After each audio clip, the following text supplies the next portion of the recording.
Alright guys, welcome to another episode by NinjaGaijin. Today I want to talk about some questions that were on the Tofugu website. Effectively, they asked some questions to previous elementary, junior high school, and high school teachers. And I just wanted to answer the questions for myself and just hopefully give you a little bit more insight based on my own personal experience. Alright guys, so let's start.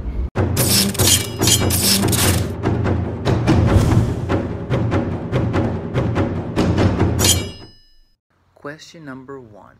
How did you feel when you initially found out about your school placement? So this is actually a good question. I remember after I applied on the JET program, I found out where I was going in May, feverishly going on Wikipedia, searching where it is, and then finding out that not only did they not put me near the ocean, which I had hinted that I really wanted to live in, or near at, they put me right in the middle of Hyogo, surrounded by mountains.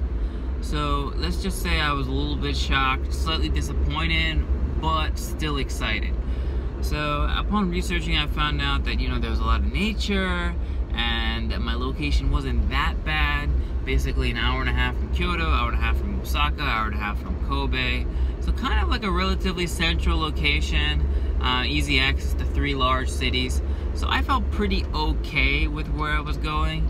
But then again, I was born and raised in Baltimore, Maryland, which is a very, not a rural city, but rather a very large and urban, populous city. So I was a little apprehensive, but I was excited. Question 2. What was your first impression when you set foot at your school? Overwhelmed. That's really what I was. I remember getting there, and before I even got into the school itself, some students were walking around outside. I'm guessing they had just finished their morning exercises or club activities, and they were like giggling and like pointing, and and I was wondering, okay, well, what's going to happen here? So I finally got in there, into the school, changed my shoes, get into the staff room. Staff room here in Japan is exactly how you sometimes see it in anime. Basically rows of desks. No one really has a private room except for the principal himself. Everyone else is kind of out there in the same room, just rows of desks. And after they had their normal morning announcement, like in the middle actually, an English teacher was like, okay, well now let's introduce the new ALT, the new assistant language teacher. So they told me to come up to the front. I gave a very simple introduction in Japanese. They clapped, I sat down, and then the day actually got started. Some facilities I had was, I had a computer on my desk, which was nice. And so overall, my first impression was a little bit overwhelmed, but I was positively optimistic, which was basically how I was feeling at the time. Question 3. Give us a rundown of the Japanese school you taught at. What makes it the best type of Japanese school? Okay, so during my time on the JET program, I primarily taught at junior high schools with weekly visits to elementary schools and the occasional preschool visit, right? I never had an experience teaching at high school, unfortunately, so my experiences are just to the latter, or the former rather. Which one was the best? So preschool was rare, maybe 2-3 times a year. The students were really excited to see me. Obviously really low level English, or none at all. We just played some really simple self-introduction games, 4 corners, etc. Elementary school is where you can get a little bit more engaging. I primarily taught at 5th and 6th graders in elementary school because that's where their English curriculum actually starts. And that was awesome. That was great. Students are very excited to learn English. They're constantly raising their hands. They want to participate. They want to learn. It's really a fun and engaging environment. Plus, you have the added benefit of 2 recesses per day. So one after second period and another one after lunch in the afternoon. So you can go out with the students, play with them, jungle gym, soccer, dodgeball, you name it. And then you have your junior high school, which is good because you can teach at a higher level, right? They understand more. But at the same time, it is difficult to teach them. They're in the rebellious teenager phase. Not to mention, they're also getting a little bit more shy. Basically, it's a it's a big difference between the last year in elementary school and first year in junior high school. The level of participation just drops. The students, once again, they get kind of embarrassed, shy about their Japanese language ability. So it's that trying to pull that out of them is difficult at times and challenging, but it can be fun at the same time. So what makes it the best type of Japanese school? I would say probably elementary school, because the students are super excited. Even though it's at a very low level, their level of participation is just amazing. Question 4. How did you get to school each day? So I got to school every day by car. Basically, where I lived to the schools that I went to, it took about 20 to 30 minutes. And yeah, it would be impossible to bike it. So all the time, just use my car. Question 5. How many JTEs did you work with at a given time, and what were they like?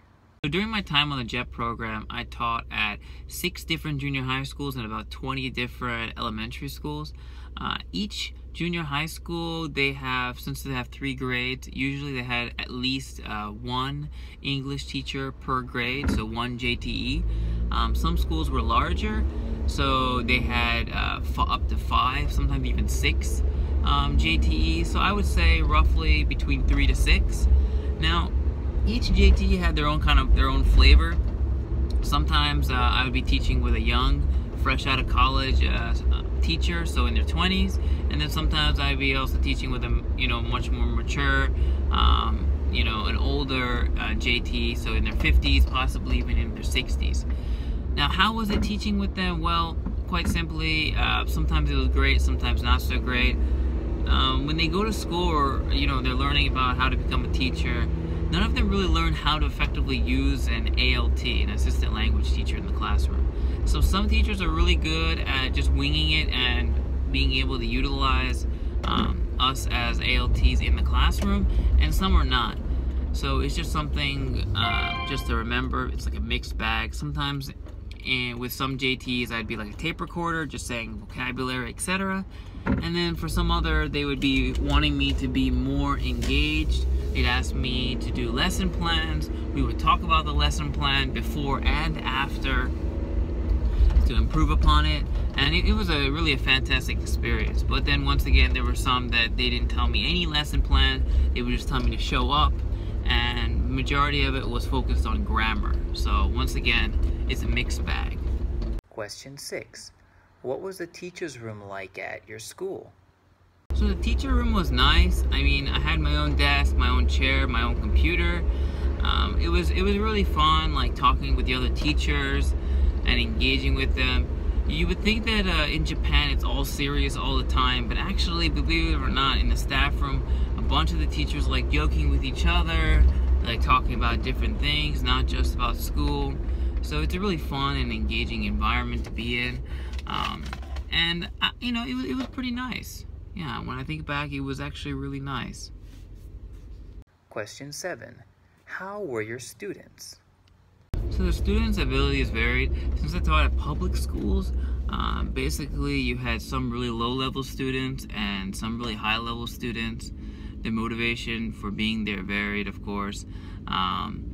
Since I taught at a very rural city, or rural, rural schools, some of the students, they just wanted to graduate. And as soon as they graduated, they were going to work on the farm, they were going to work at a convenience store. They already had a plan laid out. They weren't going to high school, right? And for those students, it was really difficult to motivate them to want to learn English and actually see the benefit of it. Sometimes some students would even ask me, like, I'm just going to stay in Japan. Why do I need to learn English? And, I would say, well, even if you want to stay in Japan, like, you still have to learn English, because let's say you want to work at an international company. You want to work at Sony, Nintendo, Rakuten, which is an online company, right? You need to know English. So I would try and pull the students in like that. And then, of course, you had the flip side where the other students were actually going to cram school afterwards, super excited to learn English. I've had some students who actually want to become English teachers themselves, which is just awesome. So, once again, like a mixed bag. Question 8. What were your students' goals and focuses? So the students' goals and focuses were, how can I say, varied. Varied would be the best word I could use. So once again, since the schools that I taught at were public schools, basically their skill level was vastly different from one student to another. Some students went to after school like juku, which is like cram schools. Some other students, they did not do that at all. So you had some students whose goals were, after junior high school, they want to go to high school, they want to go to a nice college, maybe they even want to go and study abroad. I had some students who even said they want to become English teachers, believe it or not. But then I also had some other students who simply said that they're not going to high school. They don't really have an interest in English, and they're just going to work on their family's farm. Because of course, I live in a very rural city, and there's a lot of farmland. That is a lot of what the people do here. I mean, that's their livelihood, right? So it varied once again, from student to student. Question 9. What was an average work day for you, start to finish? So an average work day for me from start to finish was I would wake up at 7:15, I'd leave the house at 7:30, and to arrive at my school, junior high school, elementary school, or the occasional preschool at around 8 a.m. It took about on average 20 to 30 minutes to get to my schools. Once again, I drove there, and schools like the staff meeting. The staff meeting usually started around 8:15, ran till 8:30. First period, first class of the day usually began at 8:40 to 8:50, somewhere around there. It varies depending on the school. Sometimes they start earlier, sometimes later. And assuming if I had a first period class, I would just go almost immediately upon arriving. I would just quickly set up my stuff, put my lunch in the refrigerator because I don't eat the school lunch, and get my New Horizon textbook, and then I would just head to class, right? So at a junior high school, there's 3 levels, right? You have grade 1, 2, and 3. Same thing with the textbooks. We have New Horizon 1, 2, and 3. So unless I was asked to prepare like a special lesson, special game, etc., usually I would just take my textbook and go to the classroom, and the main teacher, the JTE, the Japanese teacher of English, would have already had the lesson planned. We would do something regarding whatever the next unit in the book is, or sometimes the teacher would make their own original material, and we would do that. And this would basically progress to period 2, 3, 4, etc. On an average day, I usually had about 4 classes, so 4 out of the possible 6 classes. In Japan, basically the schedule is you have there's 4 classes in the morning, then lunch, and then 2 classes in the afternoon. So usually out of the maximum 6, I would say I have 4 classes. Sometimes if it was a bigger school, I would just have 2nd grade classes the whole day, or just 1st grade, 3rd grade, etc. For smaller schools, I would possibly have 1 of each, or 2 of one, and then 1 of each. Once again, it varied. But all in all, I would have lunch around 12:30 for about 45 minutes. And after the 5th or 6th period class, regardless if I had class or not, if I didn't have class, I'm usually in the staff room working on my computer, making future lessons, etc. I'm talking with other teachers, and then around 4:15 is when I head out, right? So that would be a normal 8-hour day. Question 10. Describe an average class on an average day of JET teaching. Okay, so describe an average class on an average day of JET teaching. Okay, so during my JET time, usually, let's say an average class would be I take my New Horizon textbook, I go to the class. Each class in junior high school in Japan is 50 minutes long. So in the beginning, I always say the normal introduction, right? Hello everyone. They say hello, Mr. Nima, and then whoever my other JT is who's teaching with me, and then I would say how are you, and they would say how are you. Sometimes the students would just say I'm fine. I mean, that's like the automated response. However, some classes they're a little bit more unique, and they say, you know, I'm hungry, I'm thirsty, I'm tired, etc. And then I say how I'm feeling, and then I ask the Japanese teacher of English how they feel. They answer, and at this point, the students are still standing, right? What I like to do as a warm-up activity is the line game. Effectively, what I do is I ask them a question.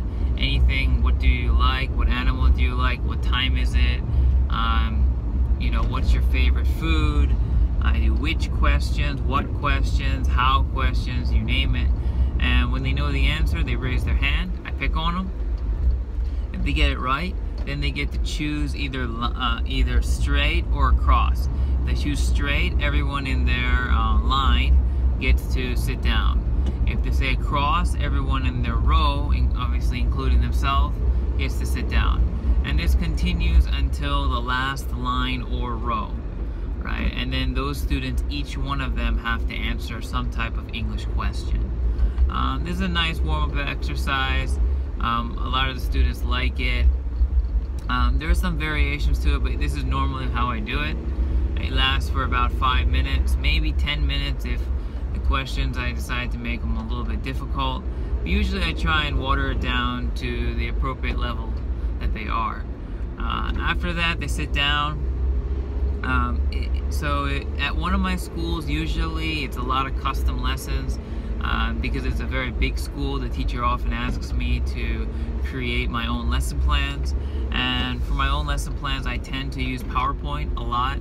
PowerPoint's fantastic. I make Jeopardy style games, guessing games, hidden games, and you name it. And the students really enjoy them. I try and theme it around things that they like. For example, one Jeopardy I made was Dragon Ball Z themed, right? The anime series, so they had to like collect the Dragon Balls and like make a wish, and you know, they really enjoy it. Usually in that case, the students are broken up into their lunch groups.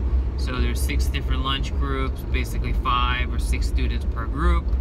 I get them to participate in the Jeopardy, etc. And this usually takes up the whole class. So that's one of my schools. At my other school, I don't do as much original content. Sometimes we focus there more on speaking ability. So a lot of the time I quiz the students, and I give them like basically listening tests or oral exams. So I would say I would ask each student 3 to 5 questions, see if they answer it, and I would give them a score A, B, or C. The other case would be is we would play this like card game, right? One of my schools really liked the card game where the vocabulary that we're learning for that unit, the teacher would write it up on these cards on the computer, of course. One side Japanese, one side English, and we would make a set per 2 students, right? And then we would play like this game. It's like matching game, sort of. Sometimes matching game, sometimes calling game. So I would say, let's say book, and the first time they would see the English side and they have to take the book, and then the next game is they see the Japanese side. I still say it in English, and they have to see if they can figure it out, right? So we did that for a while. We would sometimes do plays, you know. So unfortunately, the average class is kind of like there's no real set pattern. But usually the book is involved and the unit's involved, and some type of game is also linked to it. Question 11. What kind of tech was available at your schools where you taught? Some schools have more tech than others, especially I find that elementary schools are the most lacking. Well, obviously other than preschools as well, but I remember I went to this one elementary school and they did not even have like a projector or or any equipment like that. So I had a really big problem and difficulty rather doing my self-introduction, because my self-introduction is on a PowerPoint. And I'm sure most of you, if you're coming here to teach, you're going to be making a self-introduction, and chances are you're going to be using PowerPoint. So it was a bit of a shock that, you know, a school doesn't have any type of equipment like that. So in those cases, I would suggest becoming very familiar with just memorizing your self-introduction, making simple pictures on the blackboard. I've found that crude pictures, like I'm a bad drawer, but I purposely even make it worse, and the students get a real big kick out of it.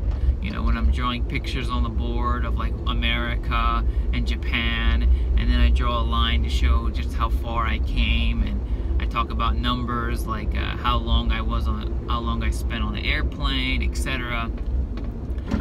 But the usual equipment at a junior high school is they have projectors, they have what they call these denshi kokuban, which is basically, it's a large screen. It's usually about 45 to 60 inches, depending on the make and model. And the screen is attached to a laptop, and the screen is touchscreen. Right? They call them, what is it, smart board or smart technology. I don't know, one or the other. But almost all schools have them. There was a nationwide like a rollout, you know, I think it was maybe 10 years ago. They're really expensive units actually. Just one of them costs about $10,000. So it's a shame that sometimes I'd visit a school and then I notice that they're not using it, which is kind of unfortunate.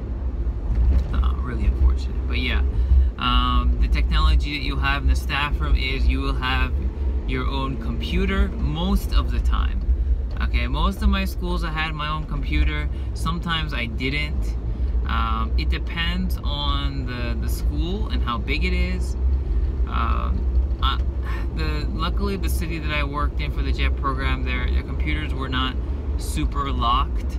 What I mean by that is some schools, their privacy settings are really high, so you can't even go on like Google Images. You can't check your email.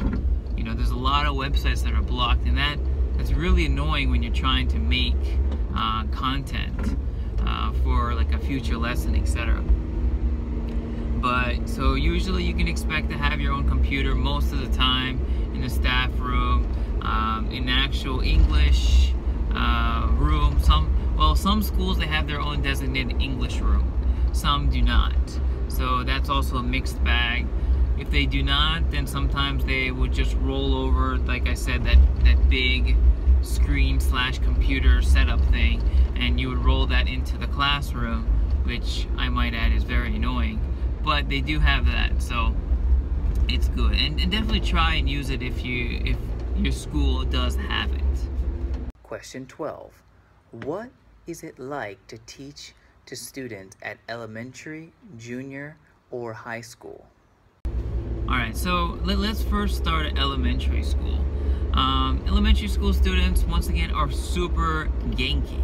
I'm sure you know that word, you're going to hear it a lot. You know, they're very hyper, they're really excited, they really are interested in learning English, they raise their hand a lot, they love stickers. You know, it's really just a fun environment. You know, they're still kids and they know it. They have fun recess, so you can go out, you can play with them. But obviously, because they're so young, their level is young, so it's very limited to what you can teach them. If, for example, you have a self-introduction that has a lot of words, I highly recommend removing them. Try and focus more on pictures, so they have something to look at. Obviously, because the elementary school students cannot read. Some students can because they go to private cram schools, etc., but majority cannot. So to try and convey your point or to teach something, a lot of pictures are necessary. A lot of repeat after me's and stuff like that. We do a lot of games, more so than in junior high school. I do a lot more games in elementary school, but Still, it's very enjoyable because of just how excited the students are to learn English. Junior high school students, they become a lot more reserved, meaning that they don't raise their hand as often, they're more shy, but at the same time, they're in their rebellious stage, right? Because they're like 13, 14 or so years old, you know. They're just becoming teenagers. They think they're invincible, right? I'm sure you heard it all before. So it is harder to teach them, especially how some students, they start thinking about, like, you know, well, what they're gonna do in the future, and how English doesn't really fit in their master plan and stuff like that. There is of course some great students. I mean, they're all great students, but the level is so different, right? Because once again, I teach at a public school, so you know, you have some super low-level students who need a lot of help, and then you have the students who are well beyond their other peers, their level, and they're kind of bored just sitting there. So it is challenging to try and create lesson plans that are not only engaging for the higher level students, but also easier enough for the lower levels to understand really what's happening. And I think that's the most important thing to think about going forward. Question 13. What was the team teaching experience like for you? What role did you take in the classroom? Alright, so team teaching experience for me, it was mixed. Meaning that there was some really great experiences, some not so great experiences. The main issue with that is each teacher's style is different. Something to remember is that you are an assistant language teacher, right? ALT, which means you are not the main teacher. But you do act as a main teacher basically on the elementary school level. I've taught at around maybe 25 or so elementary schools while I was on the JET program, and most of the time the teachers just say, oh, you know, omakase, you know, up to you. And that's good sometimes and not good so much some other times. So it's a lot of pressure on you to bring the content. You know, like I said, I always have my thumb drive with me. I was loaded up with a lot of different PowerPoints. I carry stickers with me in a pinch so I can play any type of game and get the students engaged, because you know they all want the stickers. And then at the junior high school level, it's once again mixed. Some teachers are really good at team teaching, meaning that what they'll do is, you know, before the lesson even starts, they'll come to you and they'll discuss what they want to do, how they want to execute it. They'll even ask you for your suggestions to make it better. And then you know, you go and have the lesson. And then some teachers even have like an afterwards meeting sort of / discussion of basically what went wrong, what went well, and how we can modify it, because usually the schools are fairly large. So if it's a, let's say, grade 2 lesson, I might have another 3 or 4 other grade 2 classes. So we adjust the lesson as we go. We make it easier, we make it harder, you know, more interesting, etc. But then of course there's the other teachers that I've taught with who, quite frankly, they don't know exactly how team teaching is even supposed to work. So they would just tell me, oh yeah, come to our class, and I would just be doing the role of like the beginning, like hello, greeting, and then for the remainder of class, the teacher would just work on grammar. I've had a teacher, and I kid you not, he said, after I said the self-introduction, or like, you know, introduced the class for the day, which took like 3-4 minutes, he said, oh, you know, you can go in the back of the class and relax. No joke. He was like, okay, you can go and relax. I was like, okay. And then for the remainder of the class, he did everything. You know, he said, repeat after me. He did that. He did grammar. And then literally 30 minutes later, I moved from the back of the class to the front of the class. And then I say, thank you, everyone. See you. and everyone says bye, and that was it. Right? I've had classes like that as well. So, you know, it's difficult, but at the same time, you just have to adjust to the JTE because they are the one in charge, right? They're the real Japanese teacher of English.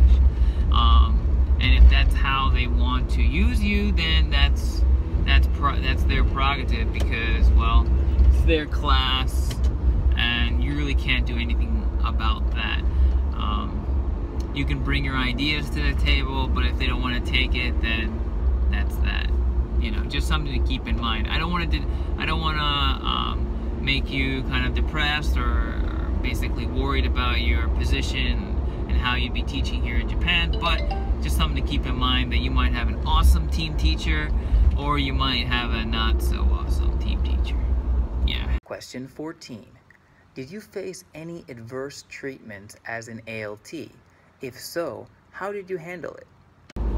So, adverse treatment. I didn't have any specific adverse treatment in my position as an ALT working at the actual schools, but I did have some problems with the Board of Education that I actually worked with. Basically what happened was during my final year, I was set to move. Like, I wanted to move out of my apartment to another apartment, and I had originally gotten permission. It was right before I was going to get married, so we were going to find a bigger apartment. We were going to, you know, officiate our marriage with the marriage certificate, and then start living with each other. However, after initially okaying it, they come back after I found the place. I tell them I found the place, and I also give them a month advance warning, which they had requested. They shoot back and tell me that no, they don't want me to get out of the apartment because the owner is saying that he's worried that he's not going to be able to find anyone to fill the apartment. So they're like, no, you really can't move out. Now, technically, they couldn't really have stopped me from moving out. However, they could have made my life a lot more difficult. So because of them, I had to stay in that current apartment for an extra 4 or 5 months, living separately with my then wife. So that, to be honest with you, was really annoying. But as far as adverse treatment in the actual classroom itself, no, the students were really good. The teachers were really good. The students saw me more as a friend than maybe a teacher, and I was okay with that. I don't know, it depends on your teaching style, but for me, I think it's much more important for the students to see me as like a friend, because then they're more receptive to what I'm trying to tell them, right? It's kind of like, who do you trust, a friend or a stranger, right? It's that type of mentality. So that's why I tried to use that and then push English so they get more interested in it, and possibly, who knows, maybe want to study abroad or become an English teacher. Question 15. How much free time did your school allow? How often did you have to stay after school? So I had quite a bit of free time during the JEP program. On every day, usually you would have maybe 2 hours, sometimes even up to 3 hours of free time every day. Some days, obviously, you would have a lot of classes, but I would say usually you're going to average at about 4 classes a day, so that's 2 periods free, plus lunch, plus the in-between little breaks here and there, and cleaning time. I would say 2 to 3 hours is roughly the amount of free time you're going to have every day. Let's see. I didn't really have to stay after school very often at all. So every year, the school I lived, or the place I worked, they had a speech contest every year. So sometimes in preparation for the speech contest, like a week or 2 prior, I would have to help the students who are participating. So after school for 10, 15 or so minutes, you know, practicing their speeches, giving them suggestions, fixing pronunciation, gestures, etc. But other than that, I had no obligation to I did stay a little bit after just to check out the various clubs the school had to offer, but that only lasted about a week, and then after that, I would just leave at my normal time. Question 16. Did you join any clubs? So this is the thing about Japan. They take their clubs here very seriously. Once you enter a club, chances are you're going to have practice every day, and that includes Saturday and possibly Sunday. So we're talking minimum 5 days a week. Most of them are at least 6 days a week. So they're very serious about their clubs. So did I want to join a club? Well, initially, back in America, I did kendo.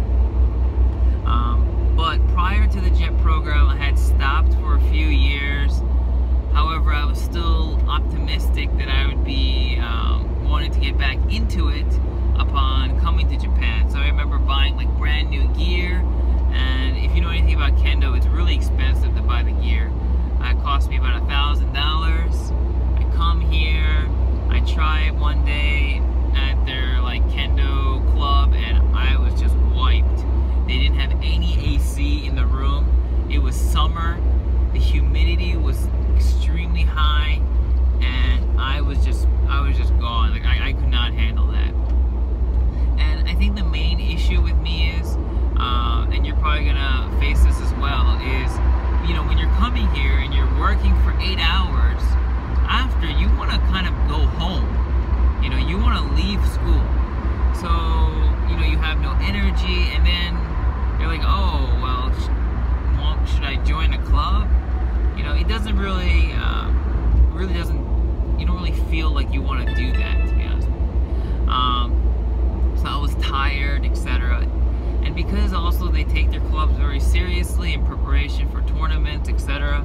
Unless you have some type of like gift, or you have some really good experience, like if you were a teacher in karate or judo, or soccer coach, volleyball, baseball, etc. If you were like borderline professional athlete, then yeah, they'll love it if you join, because you'll be able to help them out. The majority of the teachers in charge of the clubs, they're not professional at all. I mean, they might have not even played that sport when they were younger, but they're kind of forced in that role of coach to watch over the students. But if it's something that you're like, oh, well, I just want to try it and wing it, they're probably not going to be super okay with that, because your presence just kind of disrupts the flow. You don't really add anything other than just kind of being there. And once you join the club, so to speak, they're going to want you to be there more often, not just once a week, once every 2 weeks, because they're meeting every day, right? So even if you were interested in a club, I would never say like, oh, I'm joining this club, because for one, you really can't, because you're an ALT and a teacher. At most, you can only help out like during practice. You wouldn't be able to actually participate in any of the competitions. But I personally would say try and separate your work life and your extracurricular life. A lot of cities, they have their own like adult sports, so they have like an adult sports club, whatever, and I would say join that, because one, you could meet a lot of new people, make new friends, and it's a lot less pressure. Like, you were not going to be meeting every single day, things like that. So just something to keep in mind. Question 17. What kinds of festivals did your school hold? So schools here basically hold the same kind of festivals. One of my elementary schools held a really interesting pencil sharpening competition. Basically every year for the past 50 years, all the students in the school, they gather in the gym, right, and they sharpen their pencils using razor blades. So, and whichever students they sharpen it the fastest, they would get awards and stuff like that. They were really into it. And at first, I was, to be honest with you, I was really surprised, because you would see first grade students, 6-year-olds with giant razor blades, you know, shaving off the pencils. But it's some tradition that they had, and they're going back for like 50 plus years, so who am I to question it? But I don't know too many festivals as far as elementary school, because I only went once a week. But junior high school, they had all sorts of kinds. Like they had sports day. Sports day tends to be in September. For elementary school, it's actually done earlier. It's done in around June-ish, I think. I want to say it's June. And then we also had cultural festival. Cultural festival at the schools that I were at, they made it really interesting, like plays and skits. Even the teachers would make their own. So I remember after school we would be practicing different skits and plays and dances, etc., for the actual cultural festival. And those were the big main events, right? So we had the sports day, cultural festival, and that was pretty much it. Yeah. Question 18. What was the best part of your job? Best part of my job? The long summer vacations. No, I mean, that was definitely the big perk of my job, but actually on the job, I would have to say when I was able to create my own custom lessons. Like, I really enjoyed that. It would take a lot of time making like the fancy Jeopardy games, etc. But the students, they really get excited. And I always got a kick that after the class, like the teacher next door would sort of complain and say, "Oh, you know, your class is making a lot of noise today." Sound like they were having a lot of fun. And I'm like, yeah, they were. And that always kind of brought a smile to my face, because, you know, I love students when they participate, and you know, I try and strive for 100% participation during my games, and usually I can get close. Sometimes I can get it, and yeah, definitely when I'm asked to make custom lessons is actually the best part of my job. All right. Question 19. What was the worst part of your job?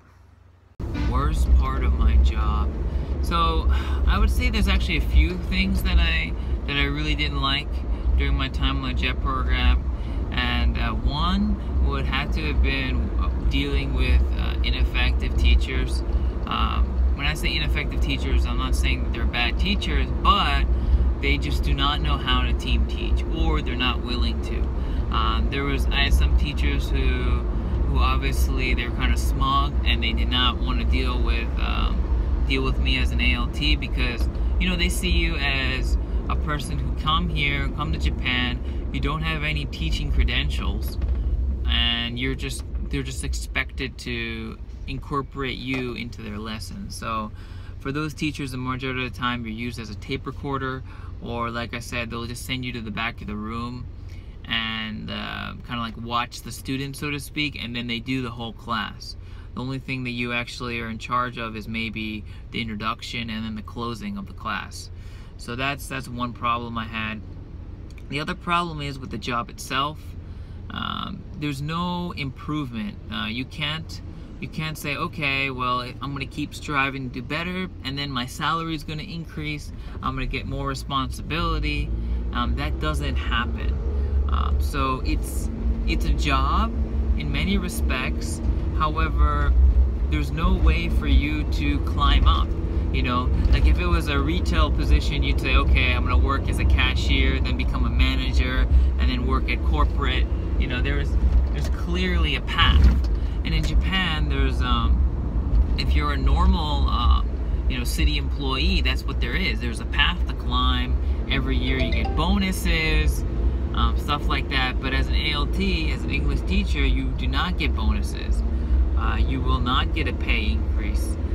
It's usually what your salary is what you're going to get. There might be a very, very minor small bump every few years or something, but there's a cap, and it's nothing like your fellow teachers. I mean, they make a lot more money. So it's just something to think about. Question 20. What was it like dealing with your city or prefectural BOE? What was your supervisor like? So during on the JEP program, basically we would have these monthly meetings at the Board of Education. We would meet there, we would talk about if we had any problems with our schools, etc. Luckily I know how to speak Japanese, so I was able to communicate with them. However, at the time, my supervisor had very little English, and the other English teachers, they could not speak Japanese very well. So I remember we had a hard trouble basically conveying what we thought, what was happening, because you know they only really understood Japanese, and they didn't have a translator at the time.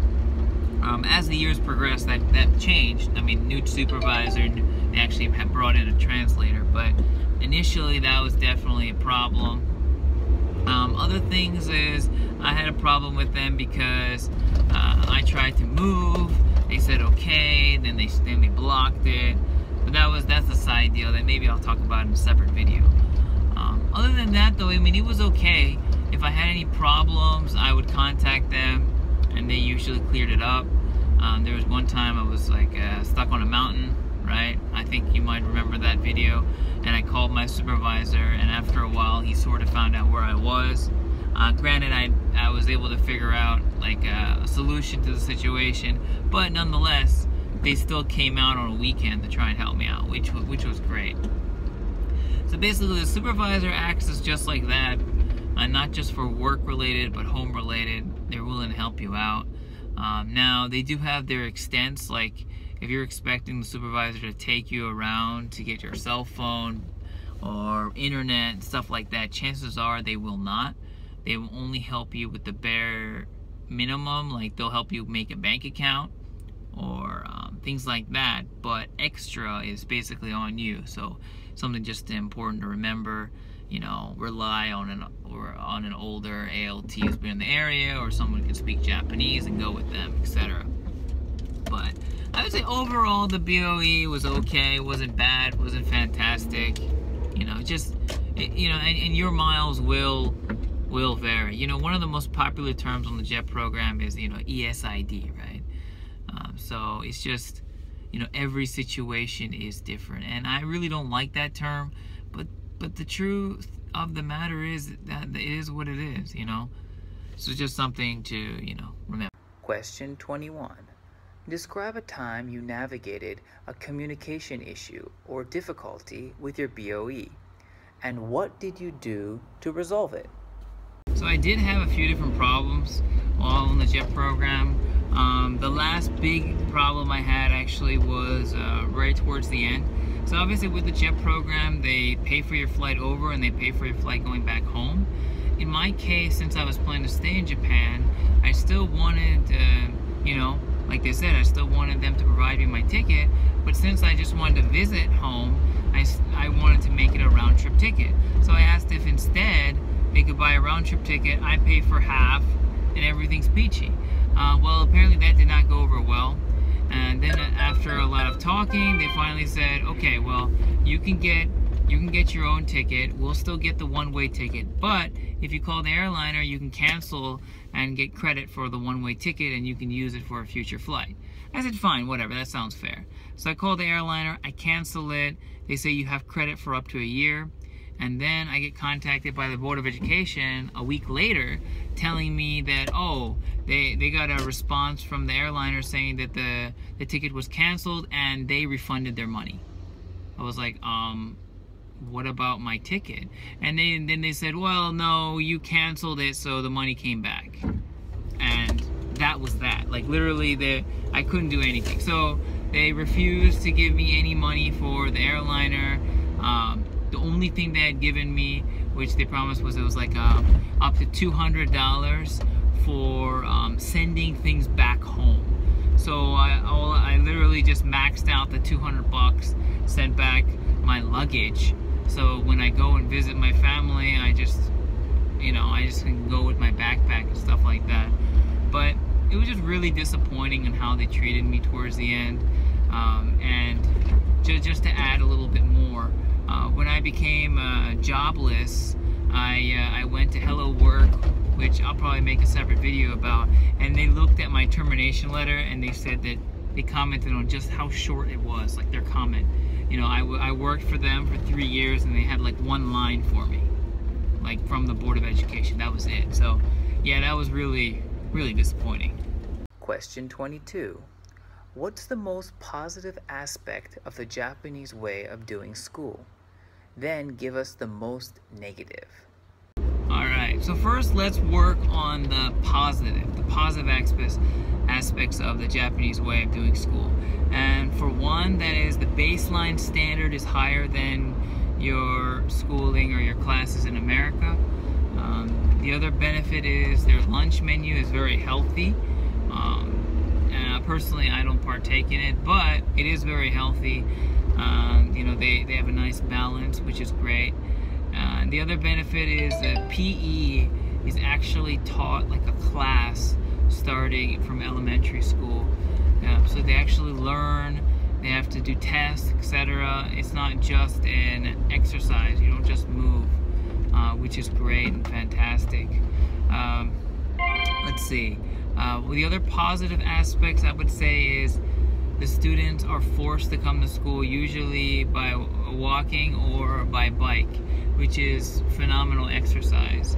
Most of the time in America, people just ride the bus to school, and you know, it's not great exercise. Now granted, it is a safety issue, I understand that, but in a perfect world, you know, if that was eliminated, it would be great if more people got more exercise in America while going to school, etc.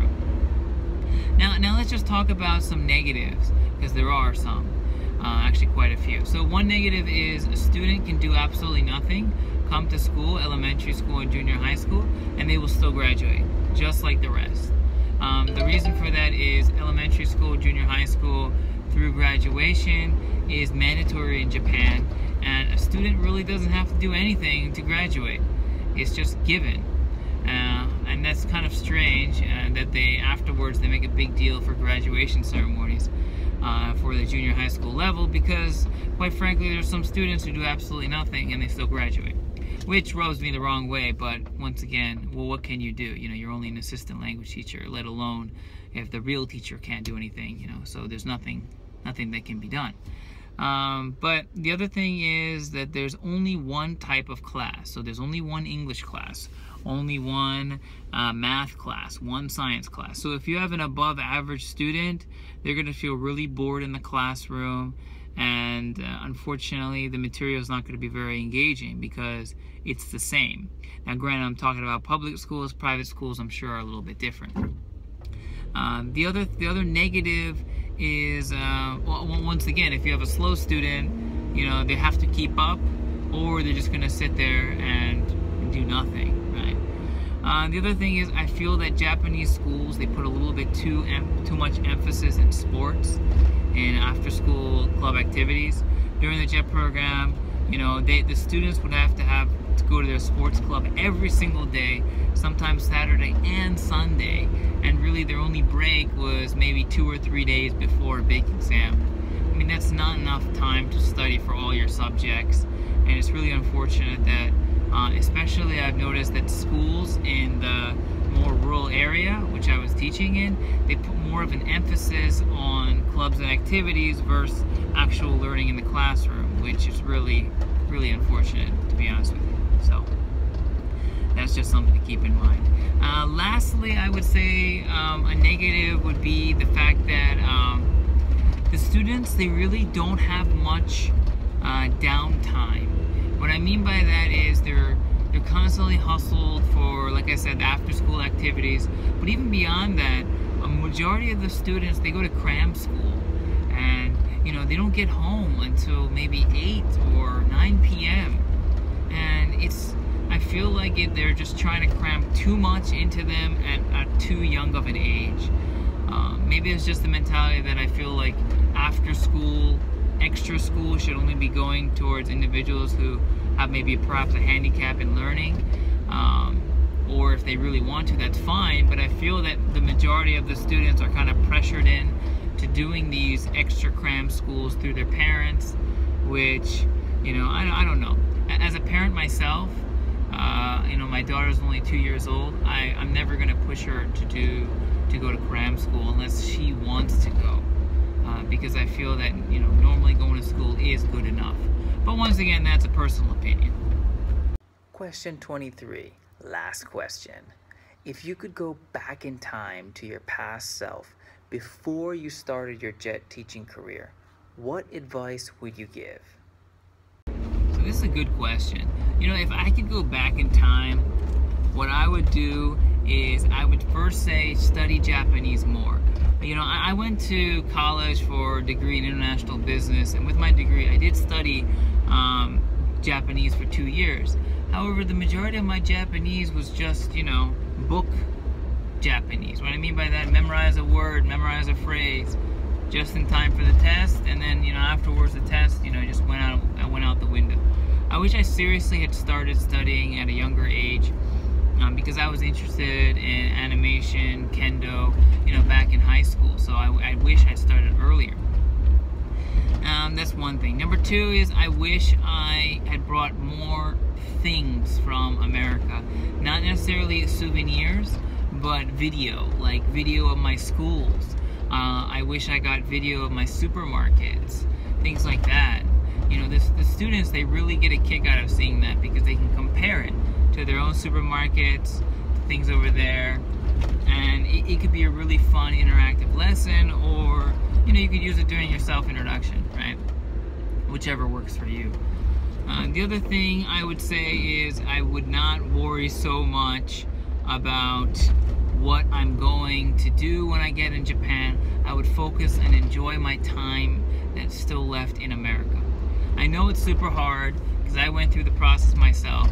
The JET process is like a year, from the application submission in November to finding out if you get the interview in January, to having the interview in February, to finding out if you got accepted in April, to find out where you're going in May, to find out specifically what city, what Board of Education in June, and then finally departure is the end of July, beginning of August, right? So there's like constantly you're worried and thinking about Japan. Your mind is constantly thinking about how life's going to be over there.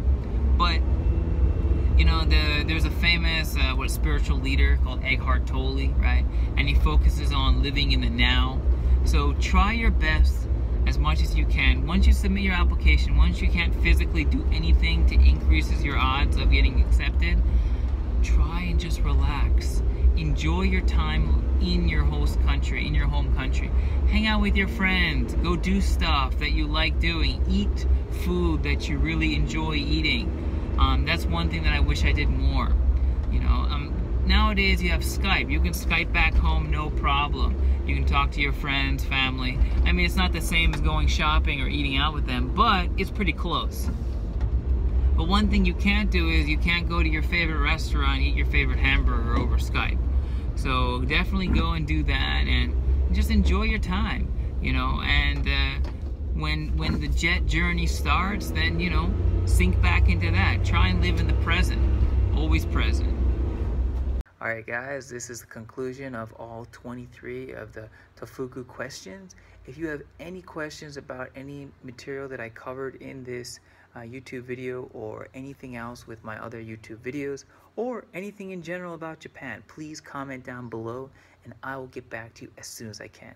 Alright guys, as always, thanks for watching. Bye.